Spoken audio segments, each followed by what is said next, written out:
You are listening to the Designer Within podcast, episode number 2. Welcome to the Designer Within podcast, the business minded podcast created for interior designers and creatives by an interior designer and creative. Me. I know firsthand the challenges, but also the victories that can come with our careers, and I'm here to sip and spill the tea with you. It's time to dive deep within yourself and redesign your business and your life from the inside out.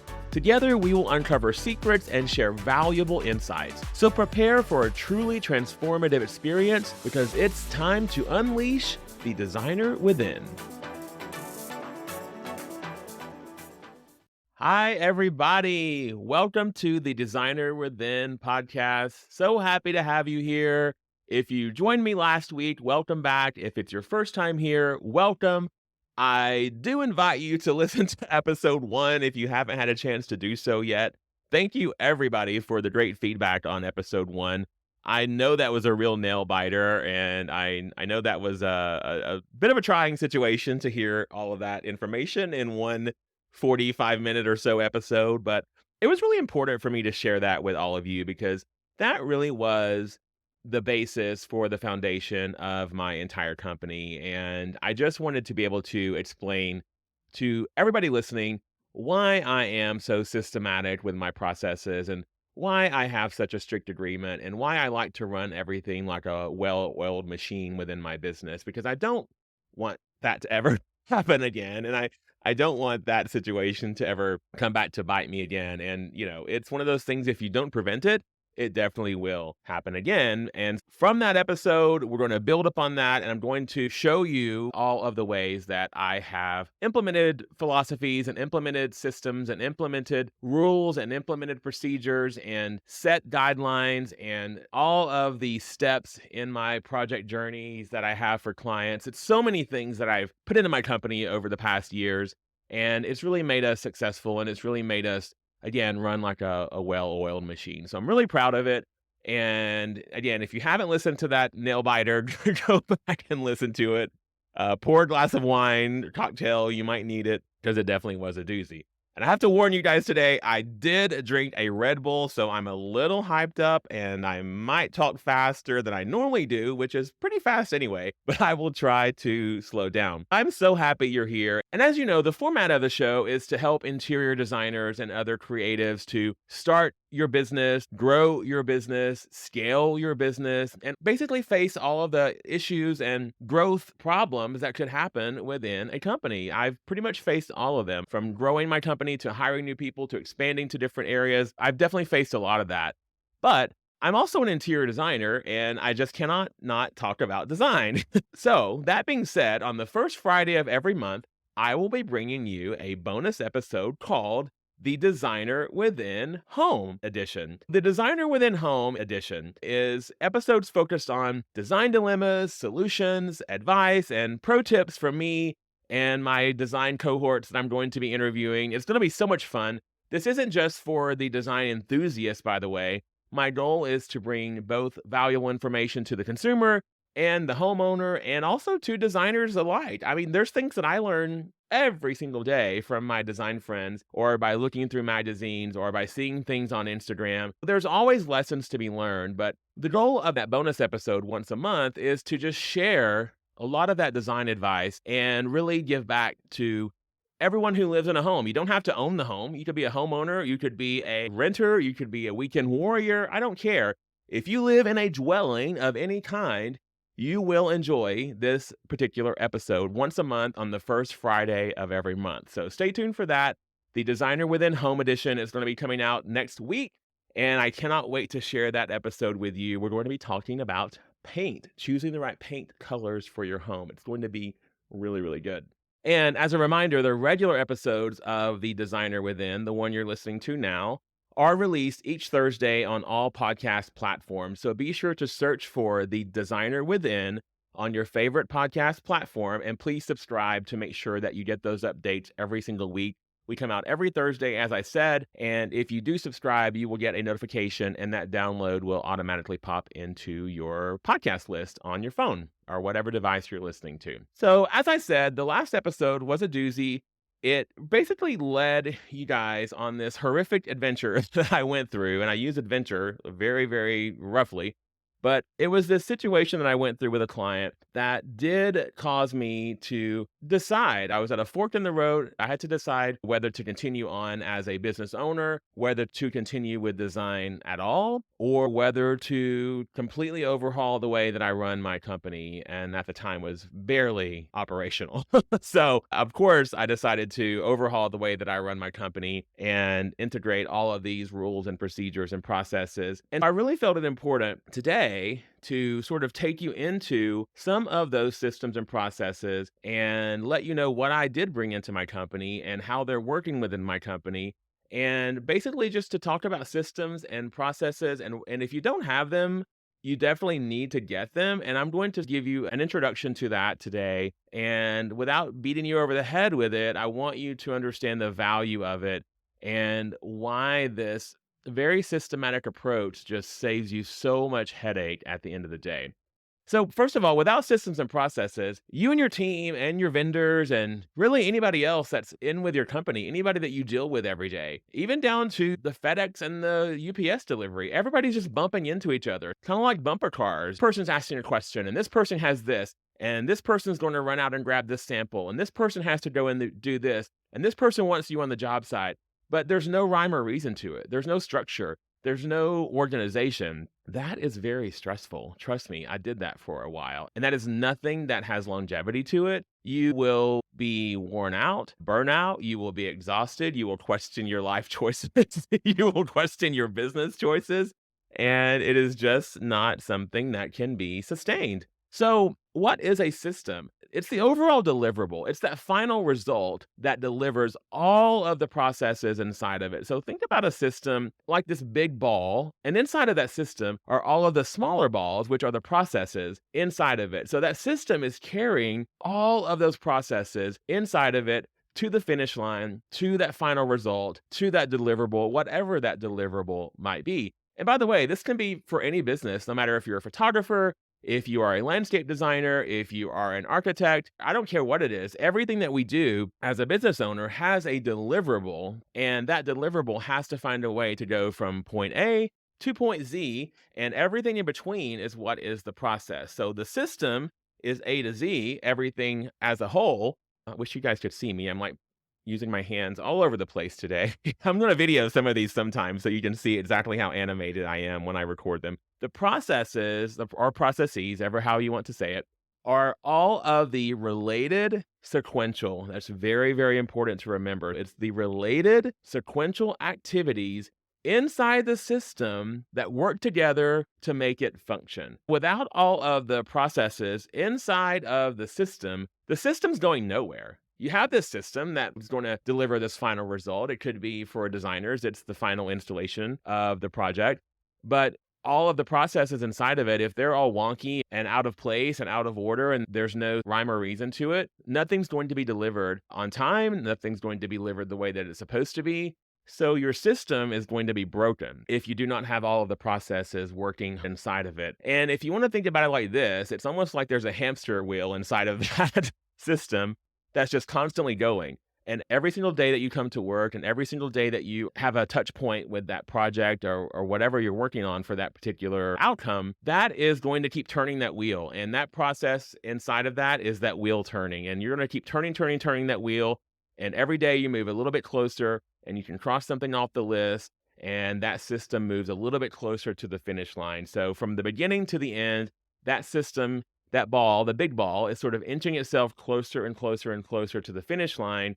And that wheel inside of it, all of those other miniature balls are rolling around on that hamster wheel, and they are actually propelling that system to move forward to the end. So I hope that sort of gives you a visual of it. A system can be related to anything that you have within your company, and you should have multiple systems. But I want you to do this. I want you to think about all that you do from the start of a project to the end of a project. It's a lot, people. And I'm speaking as an interior designer because that's what I know. But this, again, could relate to anything, any type of business, any type of final outcome. If you sat down and if you really thought about all that you do from the beginning, from the minute the phone rings, from the minute a customer reaches out to you to the very, very, very end until the last vase is put on that shelf.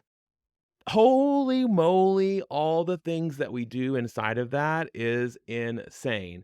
And what I did to start the process of writing all of my systems and processes was really to write all of that down. Every single day, whatever I did that day, I would write that down.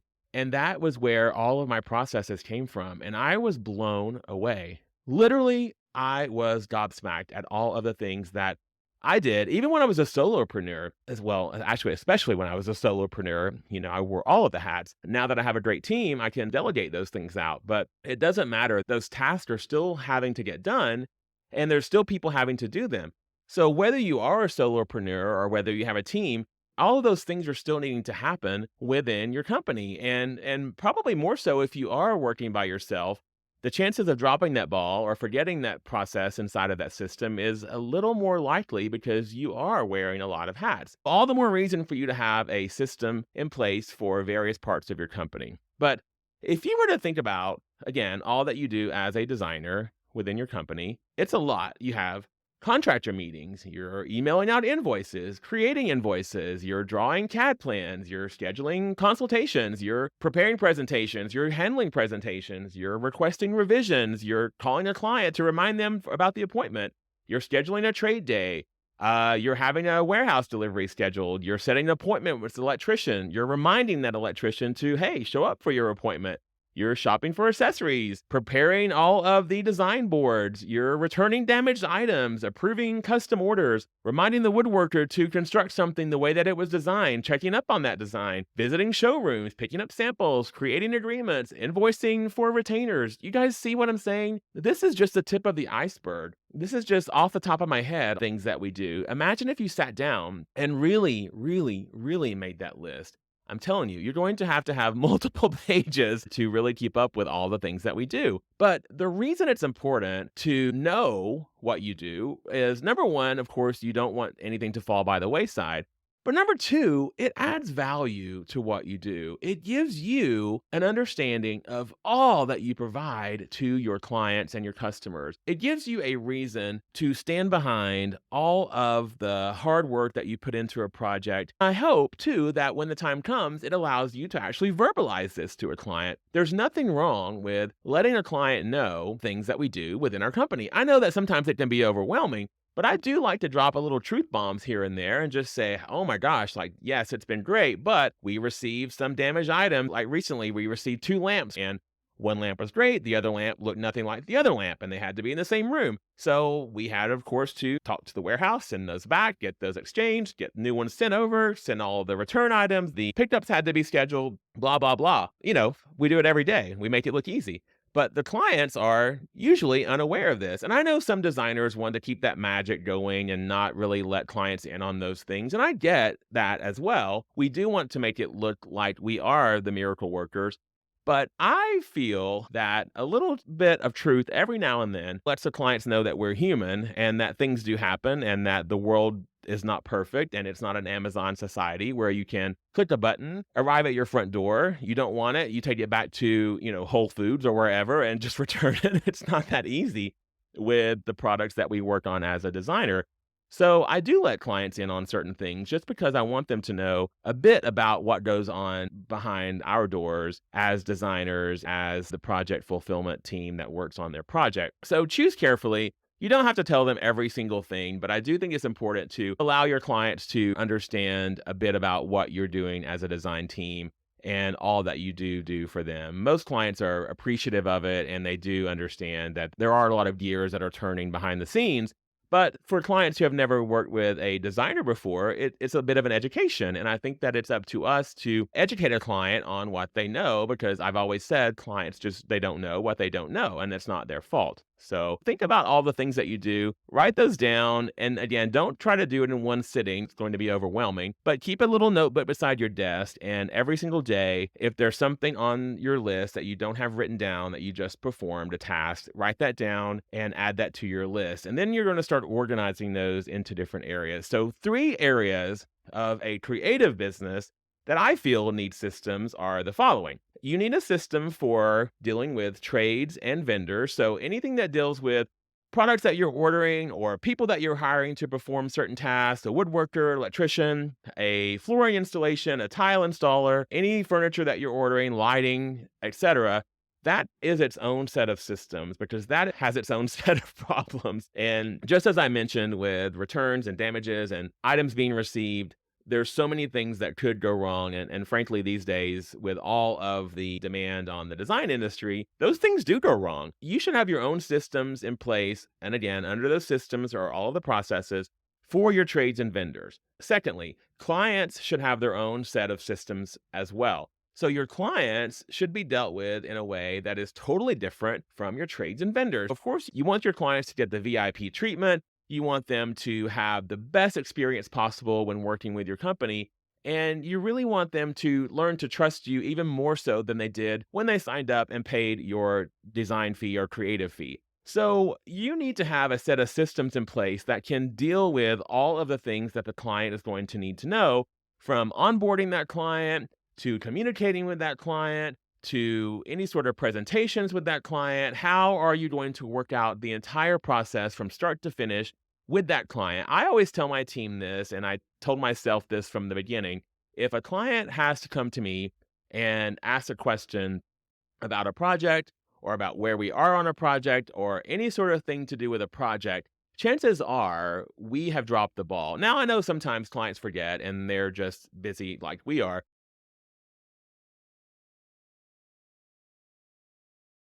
But if a client comes to us and it is something that is our fault because we did not tell them, then that is something that we want to never happen again, because I don't want a client having to ask a question to us that was our responsibility to let them know. So think about all the ways that you could better serve your client. By also serving your client, you're better serving yourself and your team by having all of the systems in place that can facilitate the process for your design client or whatever client you're working with. And lastly, the third set of systems that I have are for team and internal members of your company. So I do have trades and vendors separated from the team and internal systems because my employees are my employees. My trades and vendors are not. They are either a 1099 or we just purchase things from them, but my team members are employees. And so I do want to have a set of systems in place for them.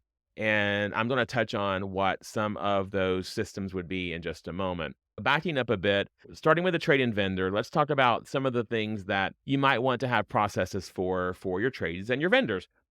You want to have an agreement for your trade and vendors. If you don't have an agreement for them, I suggest that you do, because there's so many things that could go wrong with working on a project. And if you're taking money from a client and putting that money to pay for something from a vendor that is working on your behalf and you're working on behalf of the client, that's not your money. That is the client's money. And you have a responsibility to protect that client's money. So if you don't have an agreement with your tradesperson for whatever you're paying them for, I highly suggest that you do get one and have an understanding of deliverables, of timeframes, of possibly what could go wrong. If something does go wrong or if the project is delayed, is there any sort of penalty for the trade? That sort of thing. I also have an onboarding system for my own trades. I have a process that when I onboard them, here's what we need from you. I need your insurance. I need this agreement signed, et cetera, et cetera. So there is an onboarding not only with your clients, but also with your tradespeople. Purchasing, how are you purchasing? Do you do a purchase order? What does the process look like? Deliveries and storage, client communication. Do you allow your trades and vendors to communicate with your clients? I suggest that you don't, but if you do, then what does that look like? Team communication, who is responsible on your team for communicating with your trades and your vendors? Work quality requirements. This one's really important. Make sure that the quality of the work is up to par with what you expected for yourself and on behalf of the client. On-site procedures, how do they react when they're on site? Are they professional? Do they have to wear a t-shirt to represent your company? What does the on-site procedures look like? What time frames do they arrive? Project revisions, is there a cost for that? How do those work? When do those get done? Project conflicts, who handles those conflicts? Any sort of billing conflicts? God forbid, a client conflict. You do not want a vendor or a trade probably dealing directly with a client. If there's a conflict, I always insist that we work directly with our client because we are the ones who brought the trade and the vendor on, usually for a project. So I want to be able to speak directly with our client to handle any conflicts on behalf of the trade or vendor, because chances are we can handle it a lot better than the trade or vendor could. And, I always say the quality of a project is only dependent upon the trade that is on the job that day. So it doesn't matter what general contractor or what builder or what big company is responsible for working on a project. If Bob or Jim or Sally is at the job site working, then that is the person who is installing the tile or the flooring or the light fixture or the plumbing fixture. And that person is ultimately a direct representation of the general contractor and the builder, which is also a representation of us if we are the ones who hired them. So be cognizant when you're working with general contractors who have tradespeople and the responsibility is rolling back to yourself, that you definitely want to make sure that you have some sort of system in place to deal with all of the problems of the very person who's on the job site. I had a person do tile installations once early in my career, and they were working for a builder that I was working with. And oh my gosh, they arrived to the job site and they were a little tipsy from the night before. And so all of the tile was, let's we say, was not being installed in a straight line. So, that was a turning point for me to make sure that I was aware of every single tradesperson that was working on a job site if I was indeed responsible for the overall end result of the job. Nowadays, we basically separate ourselves from the creative and I call it project fulfillment. I don't call it project management because we don't really manage projects. And I'll talk more about that in upcoming episodes. But the way that we work is we focus on the creative aspect of what we do as designers, and then we facilitate the project fulfillment. We make sure that the design plan is fulfilled, and then our clients typically sign directly with any GC or builder, and the funds are transferred directly to that person. We're sort of working alongside of them, but we're not ultimately responsible for the work that they do. But we do have an agreement with the general contractor or the tradesperson if we do hire them directly. And lastly, on-site meetings or in-office meetings, how do you handle those? Do you have an agenda?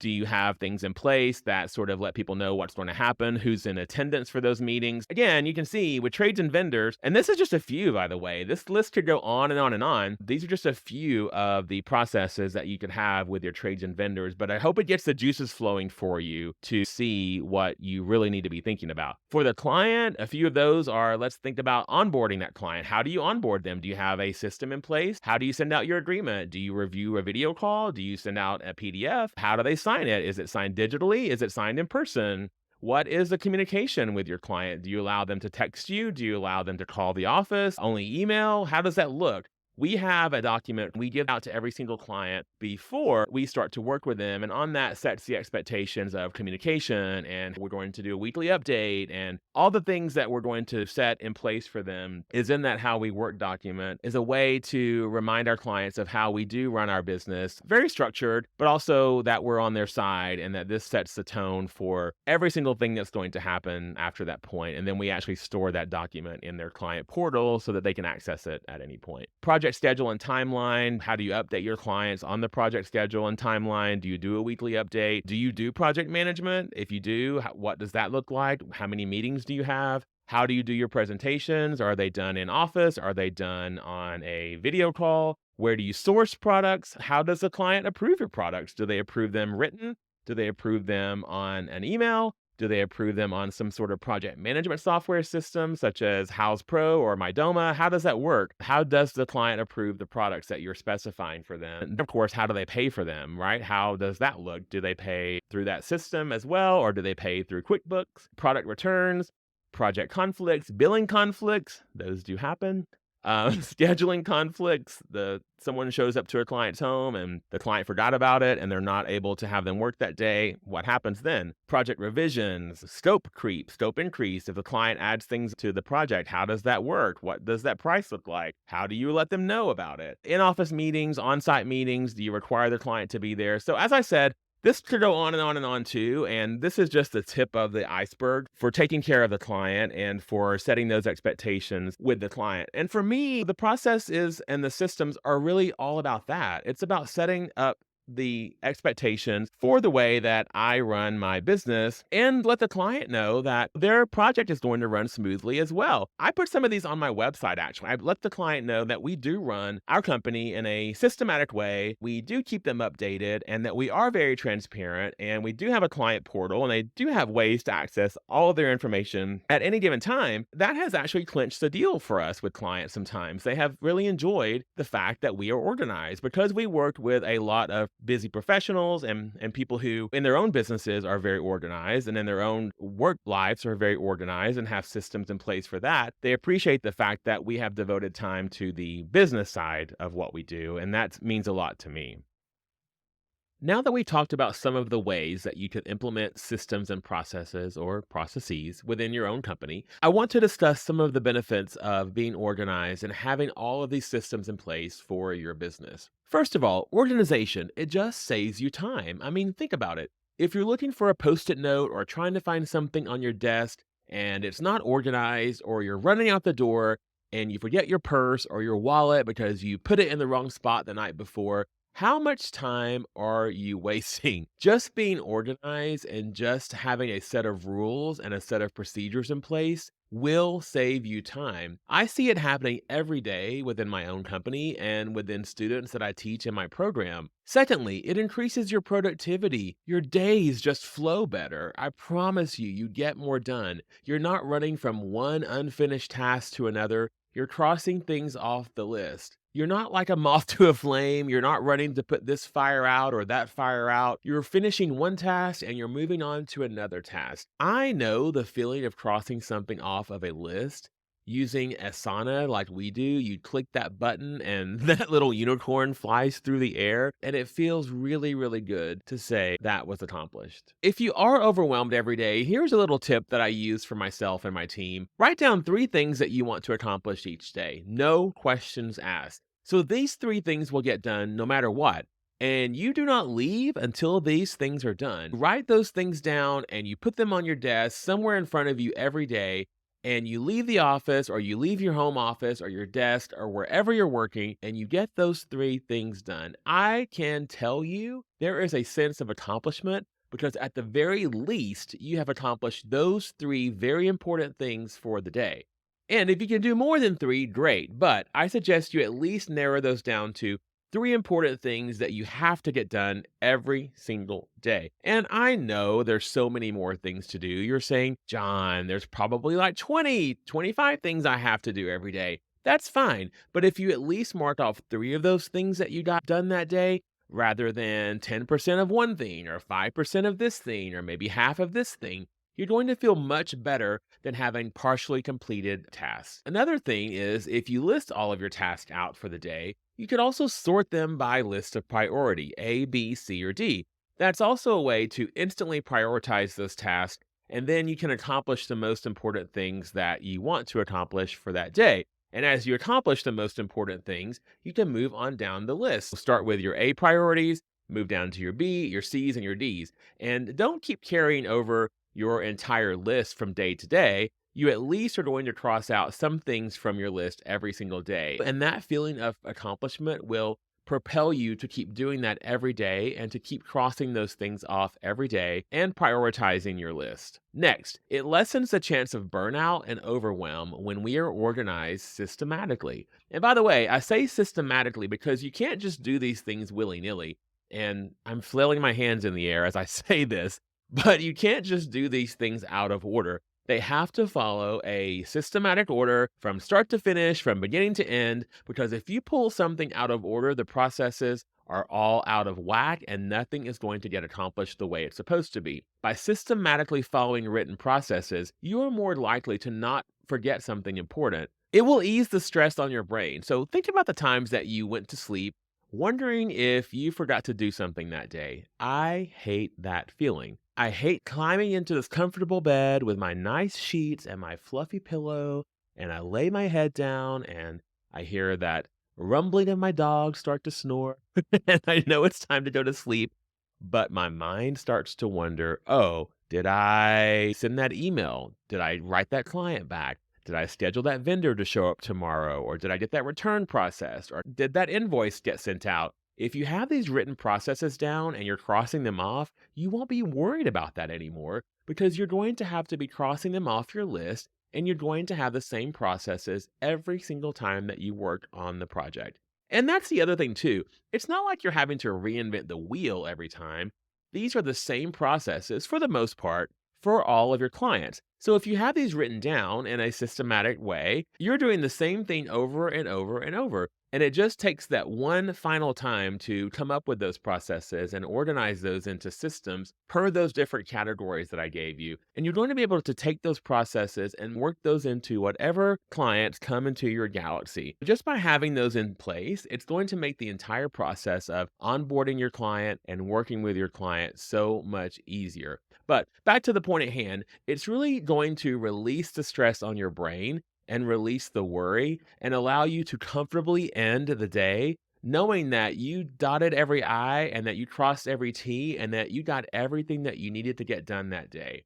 And thirdly, it allows you to plan your day, your week, your month, your year to stay on track and to monitor your progress and to achieve your goals. By setting all of these processes in place, you are able to move through the day, accomplish something, move on to the next week, move on to the next month, move on to the next year, and you're staying on track. And imagine this. So a client calls you and it's this wonderfully fabulous project, this 10,000 square foot home, and they want everything top to bottom. They want you to start in 2 months.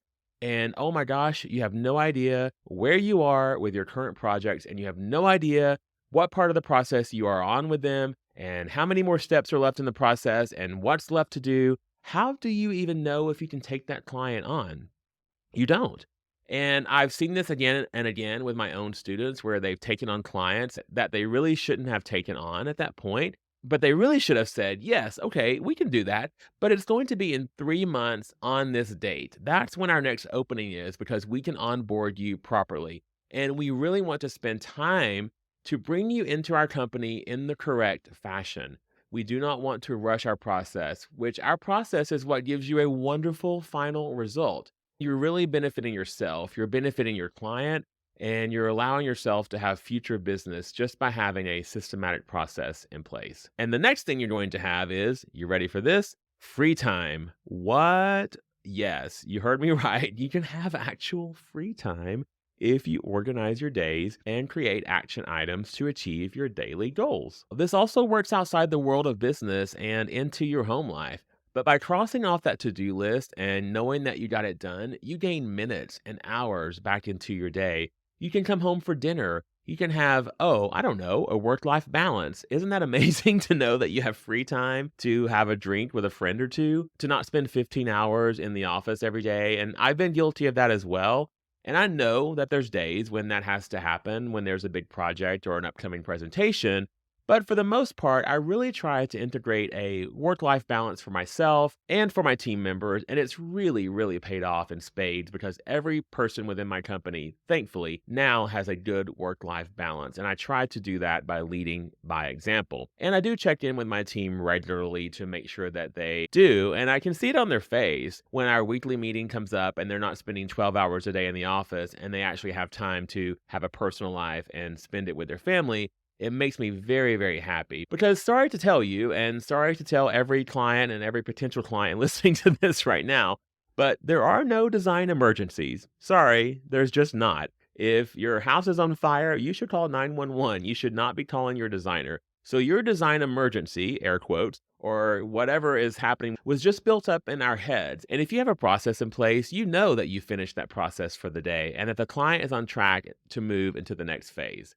We have 3 phases, for instance, in our project journey, and I'm going to talk more about those in future episodes about our project journey. But for our project journey, if we have finished the first phase, which is the project commencement phase, we're moving into the design development phase next, and then we move into the project fulfillment phase. If I complete that phase, I know we're done. And I know every single thing was done in that phase. We chose all the appliances, we met with all the vendors, we have all the drawings done, etc. So nothing is left to chance and everything is crossed off. And by doing that, it just gives you more free time because you're working in a way that is very efficient. And the other thing I have to say about this is don't allow interruptions to come into your day and pull you away from the task at hand if you're working on something.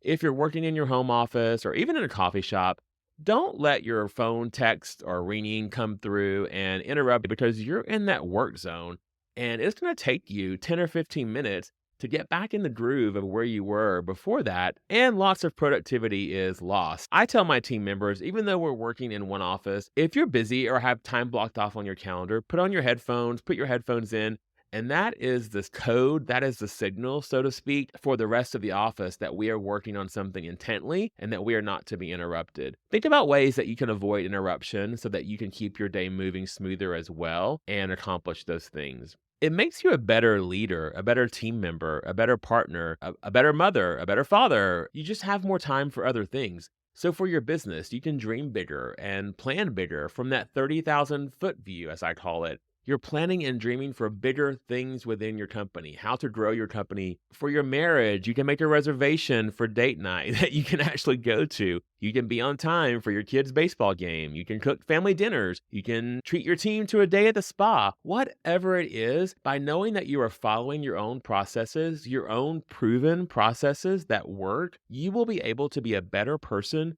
with less stress and more time. More creativity is also another wonderful benefit. And let's be honest, people in the creative field, not one of us said, I want to be an interior designer or a landscape architect or a graphic designer or any creative so I can sit down and push a pencil all day. Nope, I do not remember ever signing up for that, ever saying I saw those Excel spreadsheets on HGTV or on PBS. Well, that really dates me, but you know what I mean. All the home fixer shows. I don't remember watching those episodes thinking like, oh man, I can't wait to get into QuickBooks and prepare an invoice. Nope, never, ever did I say that. We want to be creative. Our right brains are chomping at the bit to get into the nitty gritty of a project and come up with fun and interesting solutions. But when we are worried about missing deadlines, or forgetting to call a vendor to check on an install or returning a damaged piece of furniture, we lose sight of the creativity and the business details tend to take over. So that's why a systematic approach to your projects, again, no matter what project type you're working on, it's critical to the successful outcome. The goal is you're happy, the client is happy, all the vendors involved are happy, and you have presented your very best work from the most creative part of your brain. Your job as a creative is to come up with creative solutions. Your job is not to mimic something that someone saw in a magazine or to facilitate the design that a client wants you to facilitate just because they saw something that they want you to replicate. It is our job to really take that concept and come up with creative solutions. And the design mix that we come up with as creative individuals, that's our job.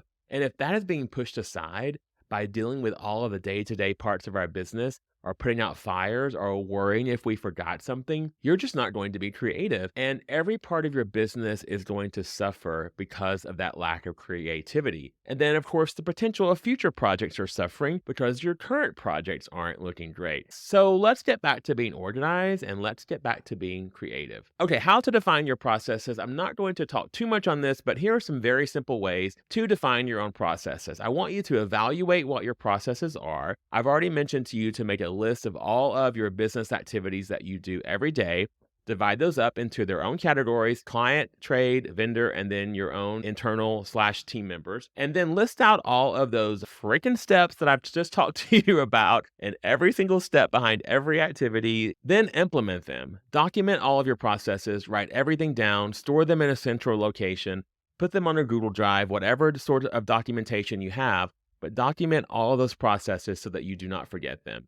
Then start using them. Make sure that you are actually implementing them into your company so that you're trying them out. And lastly, adjust. Evaluate, implement, and adjust. Those are the 3 steps. You want to adjust those processes based on feedback from your clients, from your trades, from your team members, and of course, from your own experience in implementing them. Is something working? Is it not working? Would it work better if you changed this part of it? Or do you need to refine the process? But definitely evaluate those. And listen, I adjust mine all the time. I'm always going into my process and adjusting them. And in my program for my students, I have every single process within my company listed out for SOPs, standard operating procedures.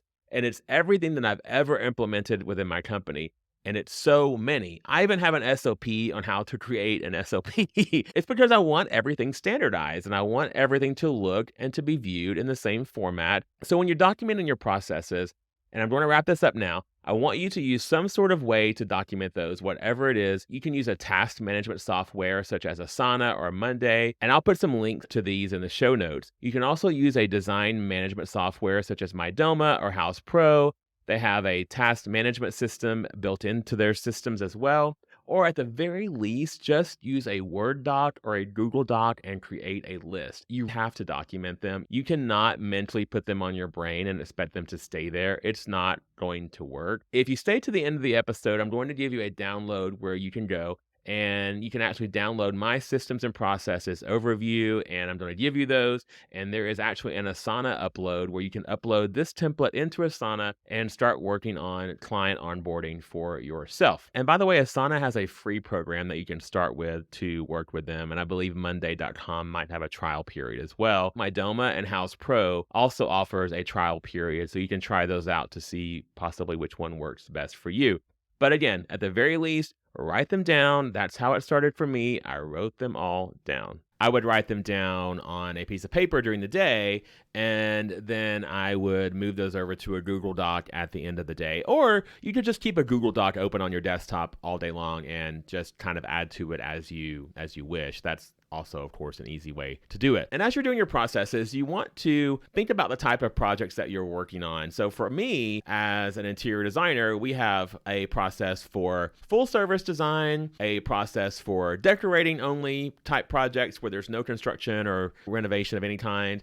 We have a process for new construction and a renovation type project, or we have a process for a combination of those. So for those clients who want us to do a new construction project, but also want us to maybe select some furnishings and that sort of thing. Everyone is a little bit different. They all have some of the basic components in them, but by having these templates stored, again, I use Asana. So by having these stored in Asana, it allows me to onboard that client as they come on and not have to worry about if I'm forgetting a step for that particular type of project. And then all that we do is we take that template and adjust it specifically for that client. So if this client is not having kitchens, for instance, as part of their renovation, then we just delete the kitchen section of that template. The rest of the template stays the same for the rest of their projects. You can cater them for each client, but make that sort of main template that you use that encompasses everything that could occur within that project. Now, if you are the person who does not want to write them down, again, you really need to. But if you don't, or if you want to try another format, you could use a video format for documenting your processes. We do use these for some things. For instance, a sales tax payment, and we want to document the process for that, and there is a visual component to it, or any sort of process where there is a visual component where we need to share our screen or show something on the screen, we will do a video version of a process. I will usually insert the video link inside of the actual written process for myself, but you don't have to do that. You can actually make the video the actual process itself, but you would need to store those processes in their own storage area so that they're not lost. So just as you stored the written processes inside of your client processes, and then you stored the other ones of your team and your internal, and then you stored the rest inside of your trades and your vendors, you're going to want to do the same thing with these video versions that you're working on. And you can just show your little picture in the corner of the app. You don't have to actually be on camera. I've recorded these at long days when I've worked and like 10:30 at night. The last thing I wanted to be on camera, but I used the audio and I was able to walk someone through the process of doing something. Or, sometimes I'll even do reviews of projects. If I'm looking over a presentation that one of my team members is doing for a client, I will do a verbal review of that presentation, and then I will record it after hours when my team in Florida is already gone home and I'm on the West Coast, and I'm able to do that after they've already left for work for the day. And I'll just send them the link to the recording so that they can actually hear what I had to say about it without having to type it all out. So there's lots of ways that videos can help you out, and some of the software that you can use for that is Loom, Loom. Zoom is another one, of course. You can video with Zoom and record. We use Whereby. There is one called Trainual, which will actually sort of write your manuals for you and help you document things. Scribe is another one. We also use Vimeo. That's a great one. And then I don't know if you are aware, but Canva also has a recording feature and it works pretty well. So you can record things inside of Canva and then save that and then send that link to someone without having to actually send them the actual file of the recording. Just share that link within Canva and then Canva will store that for you. Try these out, but you still have to be organized with them. You can't just record them and forget where you recorded the video. You definitely have to keep track of that. There's a book that I read that actually recommended recording all of your processes on a video software system. Didn't work for me. I have to have them written out, but if that works for you, great. It's just all in what works for you. It's just like going to the gym. If you're going to the gym and it's a workout that you hate, or it's equipment that you hate, or it's doing certain things that you hate, you're not going to go back. So if you're working on your own business and you're doing things within your own business and you have certain things in certain ways and certain apps that you like to use, then that is going to make your day much easier and you're going to actually enjoy doing that. So find out what works for you. In the future, by the way, I love tech and I'm going to be doing an entire episode just on the tech that we use within our company. And it's a lot. I love it and I've embraced it and it has saved us so much time. It's almost like having another employee on board sometimes to do the things that we do. But try some things out for your video recording, see how it works, and get those systems and processes in order. And that brings us to the end of another episode of The Designer Within. I hope you feel more organized already. Listen, give yourself time. This is not an overnight process. It took me years to just get it going and write everything down. And then I spent probably 2 years really getting into the nitty gritty and then writing steps and documenting everything. So this is not going to happen quickly, but give yourself time, be patient with it. You can, of course, purchase processes already, but you need to really find the ones that work for you. And once you find them, you need to refine those processes and make sure that they are working for you. And every project is different. Every project changes, and you're going to keep improving them as you go along because you're going to find a better way to do something. And that's wonderful. You're going to go back and revisit these all the time. And I'm constantly asking my team members what suggestions they have, and you can do the same thing. But very soon you will be organized and you can take on any project with less stress, and you're going to know that the entire time you're working on that project, that everything that needs to be done will be done, and you will save so much time, and you're going to have time at the end of the day. And oh my goodness, you're going to have life outside of work. Do you believe in life outside of work? Cher should write a song about that. But seriously, it's going to give you so much time. You're going to get your life back just by being organized. And it's going to take some time to do it. It's going to be worth it at the end of the day. You just have to trust the process. I have a little sticker on my desktop that I've had with me for probably about 20 years that says trust the process. And if you just trust the process, it will work for you. But first, you have to make the process, right? Okay. So come back and join me next week for another episode of The Designer Within. In the meantime, head on over to johnmcclain.co. I know I don't have .com. Somebody owns that and they will not sell it to me. I've tried for years. So head over to johnmcclain, JohnMcclain.co. And you can get everything you need to see about the show. You can find out more information about all of my courses that I offer. And I'm going to be offering courses very soon for anybody who wants to work on the design aspect of their home. Those are launching very soon. And then in the meantime, I still have my courses, of course, for the design community and for the creative industries to help you guys get on track with your businesses. And I have a download for you as well. You can download the things that I touched on today, as well as an Asana download. You can download this Asana file, and then you can upload that into your own Asana, and it will give you a client onboarding process for you to use for your own selves. You can take that and then revise it based upon your own needs, but it is a great starting point for you to try out a task management system and see how that works for you. Come back and join me next week for another episode of The Designer Within. And in the meantime, my friends, keep learning and growing and keep designing. I'll see you soon. You have been listening to the Designer Within podcast. If you enjoyed this and other episodes, please subscribe to the podcast and give us a rating. We really appreciate it. For more information on how to transform your business, your life, and your home from the inside out, visit johnmcclain.co. That's John McClain, MCCLAIN.co. See you next time.